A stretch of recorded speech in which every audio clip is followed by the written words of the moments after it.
2 दिवसापूर्वी परभणीमध्ये संविधानाच्या शिल्पाची विटंबना जी आहे ती माथेफिरूंकडनं करण्यात आलेली होती आणि त्यानंतर काल परभणी बंदची हाक दिलेली होती। परंतु परभणीमध्ये काल हिंसाचार जो आहे तो मोठ्या प्रमाणात उसळलेला आपल्याला पाहायला मिळत होता। या सगळ्या संदर्भात बोलण्याकरता आपल्यासोबत प्रकाश आंबेडकर सर आहेत। प्रकाश आंबेडकर जी, तुम्ही काल आव्हान केलं लोकांना की परभणी बंदची हाक दिली आहे, परंतु हिंसक वळण जे आहे ते या गोष्टींना होऊ नये। परंतु दोन्हीकडचे व्हिडिओ आता सध्या सोशल मीडियावरती व्हायरल होताना पाहायला मिळते। एकीकडे संविधानाचं विटंबना केल्यावरती जे संविधान प्रेमी लोक आहेत ते रस्त्यावरती उतरलेले आणि हिंसक वळण लाभलेलं, दुसरीकडे त्याच संपूर्ण संविधान प्रेमी लोकांना घरातून ओरबडून पोलीस जे आहेत ते घेऊन जाताना पाहायला मिळत होते, त्यांच्यावरती गुन्हे दाखल करत होते। पोलिसांचं दोन वागणुकीची पद्धत आपल्याला दिसते। जरांगे पाटील यांच्या कार्यकर्त्यांनी बीडमध्ये हॉटेल जाळले, दंगा केला, जाळपोळ केली, पण तिथे कुठेही कोम्बिंग ऑपरेशन आपल्याला दिसत नाही। संविधानाच्या संदर्भातला असणारा मोर्चा निघाला, परभणीमध्ये असणारं बंद करण्यात आलं, हेही बरोबर आहे। मोर्चाही काढण्यात आला, हेही बरोबर आहे। आता मोर्चामध्ये असणारं ज्याला आपल्याला म्हणता येईल की हिंसक वळण लागलं असंही हे आहे। ही हिंसक वळण लावणारं कोण, याचा पोलीस खातं शोध घेणार आहे की नाही? हा शोध जोपर्यंत लागत नाही तोपर्यंत मला असं वाटतं की कोणावर तरी दोष देणं हे काही योग्य नाही। आता मी असं ऐकतोय परभणीमध्ये की व्यापाऱ्यांनी बैठक बोलवली आहे आणि व्यापारी आता भूमिका घेणार आहेत असं त्या ठिकाणी सांगण्यात येते। एकंदरीत मला असं दिसतंय की सगळं वातावरण हाताच्या बाहेर जावं अशी असणारी परिस्थिती आहे। काल रात्री मी असं मुख्यमंत्र्यांशी बोललो आणि मुख्यमंत्र्यांना असं म्हटलं की एक माणूस लोकांनी पकडून दिला म्हणून असणारा तो सापडला, तुम्हाला दुसरा माणूस सापडत नाहीये। त्याच्यामुळे असणारा पोलिसांचा कुठेतरी लेथर्जिकपणा आहे हे आपण लक्षात घेतलं पाहिजे, किंवा याला फूस लावल्या जाते अशी सुद्धा शंका येण्याची जागा आहे असं मी त्या ठिकाणी मानतो। मी त्यांना म्हटलं, नेहमी म्हटलं होतं जी काही पोलिसांची प्रथा आहे, तुम्हाला ज्यांच्यावर संशय आहे म्हटलं होतं त्यांची यादी म्हटलं आमच्या कार्यकर्त्यांना द्या। 2 दिवसामध्ये म्हटलं ते कार्यकर्ते पोलीस स्टेशनमध्ये तुम्ही यादी दिलेली जी आहे त्यांना हजर करतील। तुम्हाला जे कलम लावायचे ते लावा, तुम्ही कोमिंग ऑपरेशन कुठून करताय हे मला वाटतं फार सिरियस आहे। आणि सरकारला एवढंच फक्त त्या ठिकाणी सांगू इच्छितो की सहनशीलता आहे तोपर्यंत लोक पोलिसांची कोमिंग ऑपरेशन हे करतील। मॉब उलटला तर सरकारला पोलिसांचेच मुर्दे पाहिजेत का, याचाही असणारा सरकारने विचार करावा। त्याच्यामुळे मी असं एवढंच म्हणणार आहे की पोलिसांनी सुद्धा घटना घडली तर त्याची असणारी चौकशी करावी। त्याचं ज्याला आपण असं म्हणतो की जे कोणी गुन्हेगार आहेत पोलिसांच्या दृष्टिकोनातून तुम्ही त्यांना अटक करा, किंवा कार्यकर्त्यांना बोलून ही आम्हाला पाहिजेत, तुमच्याकडे जे काही पुरावे आहेत ते पुरावे तुम्ही असं सादर करा। गुन्हेगारांना शोधण्यात कोर्ट जी शिक्षा द्यायची ती देईल, परंतु गुन्हेगारांना शोधण्यात पोलीस प्रशासन अपयशी ठरतंय का? तुम्ही म्हणतात एक गुन्हेगार सापडतोय परंतु दुसरा गुन्हेगार पोलिसांना, एक गुन्हेगार लोकांनीच पकडला, त्याला पोलिसांनी नाही शोधलाय, लोकांनीच त्याला पकडलंय विटंबना करताना, दुसरा पळून गेलाय।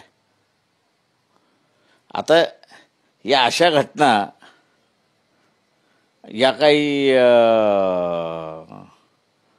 घडतात असं नाही, या घडवल्या जातात। तेव्हा घडवणारा कोण आहे ह्याला शोधा ना। थेट तुमचा रोग भाजपवरती आहे का? सातत्याने तुम्ही संविधानाच्या संदर्भात पण भाजपलाच टार्गेट करत होता, संघाला टार्गेट करत होता. प्रश्न असा आहे त्याच्यामध्ये की मी ना संघाला टार्गेट करे, ना BJPला टार्गेट करे, ना कुठल्या पॉलिटिकल पार्टीला टार्गेट. अशा घटना घडवल्या जातात एवढं फक्त माझं म्हणणं आहे. हा घडवणारा कोण आहे तो पोलिसांनी शोध घ्यावा आणि त्याला लोकांसमोर आणावा.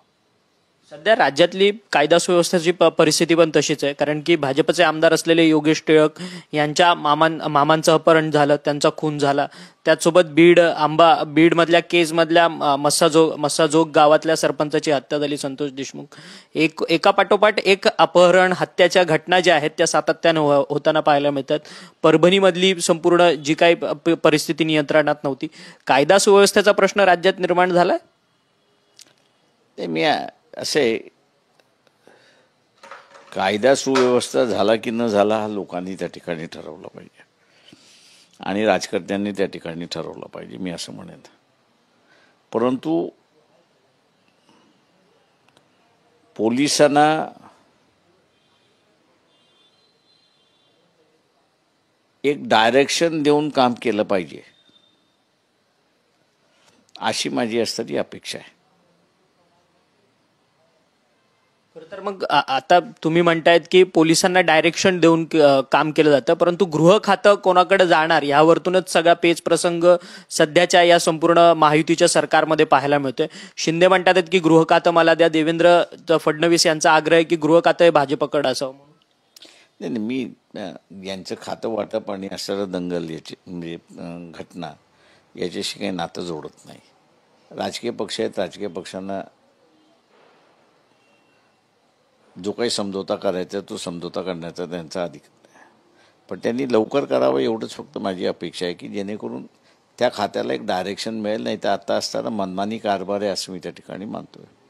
परंतु एक घोडं कधीपर्यंत अडणार, कारण की 18-19 दिवस झालेत आता संपूर्ण मॅन्डेट येऊन. महायुतीला राज्यातल्या जनतेने मोठं मॅन्डेट दिलेलं आहे. खरं तर या मॅन्डेटवरती पण विरोधक अनेक प्रश्नचिन्ह जे आहेत ते उपस्थित करताना तुम्ही स्वतः निवडणूक आयोगाला पत्र लिहिलेलं होतं. यापुढची तुमची भूमिका कशी असणार आहे, कसं लढणार आहात? कारण की तुमचं प्रेडिक्शन होतं की वंचितचे आमदार निवडून येतील या सगळ्या निवडणुकींमध्ये, परंतु वंचितचं एकही खातं खोललेलं नाही. नाही, आम्ही असा याचा लढा उभा केलेला आहे. आम्ही अपेक्षा धरतो की काँग्रेस याच्यामध्ये पुढाकार घेईल असं आम्ही हे करतोय. काँग्रेसने पुढाकार नाही घेतला तर सगळ्या राजकीय पक्षांना बोलवण्याची जबाबदारी वंचित घेईल. जे येतील त्यांच्या पुढे असणारं काय तोडगे आहेत ते मांडू आम्ही त्याच्यामध्ये आणि मग काय निघते ते बघू.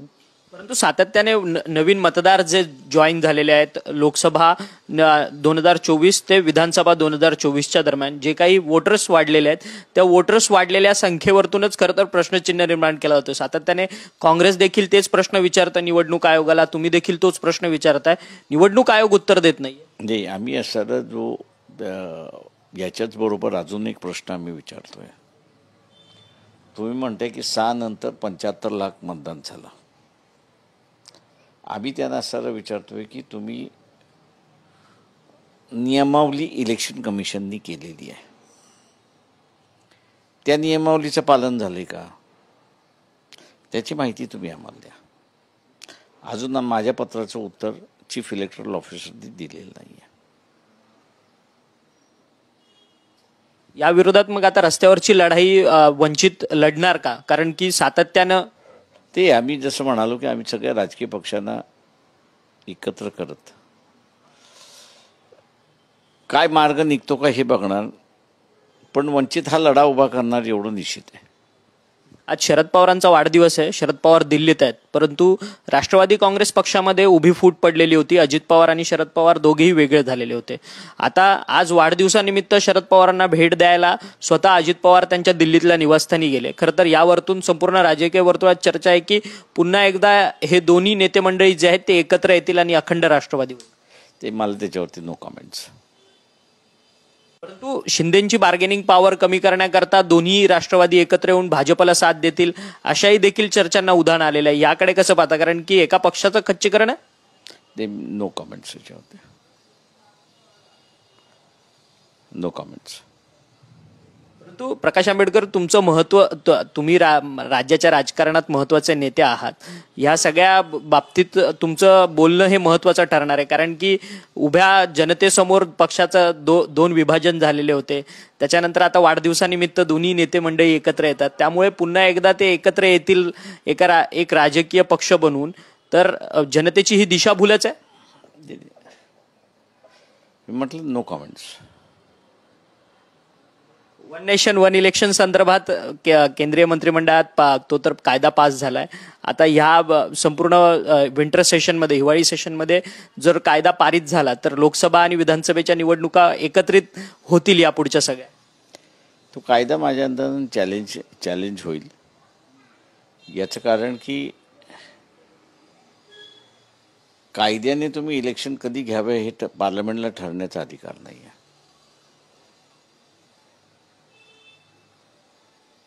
एखादं सभागृह व्यवस्थित काम करत नसेल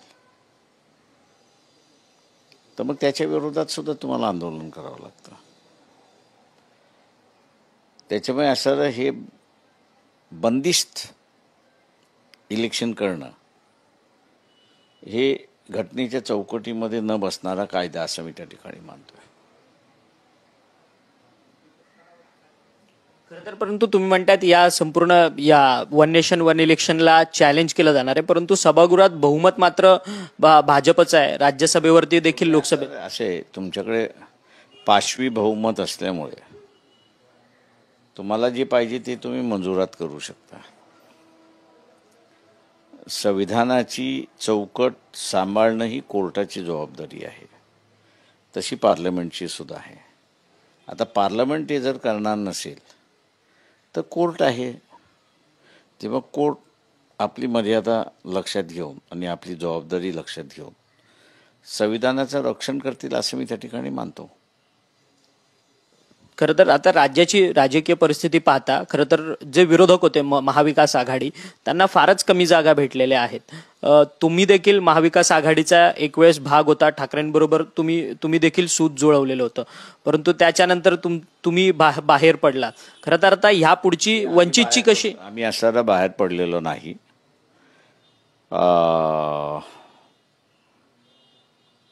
उद्धव ठाकरे यांनी आम्हाला बाहेर घालवलं. त्यांनी त्यांचा साधून घेतलं. त्यांचा पक्ष फुटत होता, सगळं होतं. त्यावेळेस ते आमच्याशी बसले. आम्ही म्हटलं बसायला हरकत नाही आहे. त्यांनी त्यांचं सावरून घेतलं, पण दुर्दैवाने इलेक्शनमध्ये त्यांचं सगळं बिघडलं अशी असणारी परिस्थिती आहे. तेव्हा अजून किती लोक बिघडवतील हे कॉर्पोरेशनमध्ये आपल्याला दिसेल. सध्या समाजवादी पक्ष आणि ठाकरे यांच्यामध्ये तर जुंपलेलीच आहे कठोर हिंदुत्वाच्या भूमिकेवरतून. वंचित बहुजन आघाडीची पुढची भूमिका काय असेल? म्हणजे स्थानिक स्वराज्य संस्थेत तुम्ही एकटा चलो रे की मित्रपक्ष जोडणार? जे काही असेल ते आम्ही आपल्याला कळवू. नवीन मित्रपक्षांकडनं काही ऑफर्स वगैरे येतात का? तुम्ही बोलता आहात? आम्ही असं सांगतो ना, जे आले त्यावेळेस आम्ही लोकांना सांगू ना आपल्या माध्यमातून लोकांना. थँक्यू.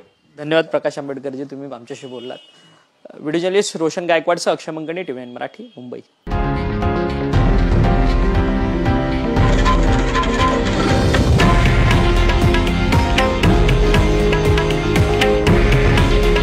हे आहे देशातील नंबर 1 न्यूज नेटवर्क आणि आपण पाहत आहात TV9 मराठी. काळजी तुमची, हित महाराष्ट्राचं.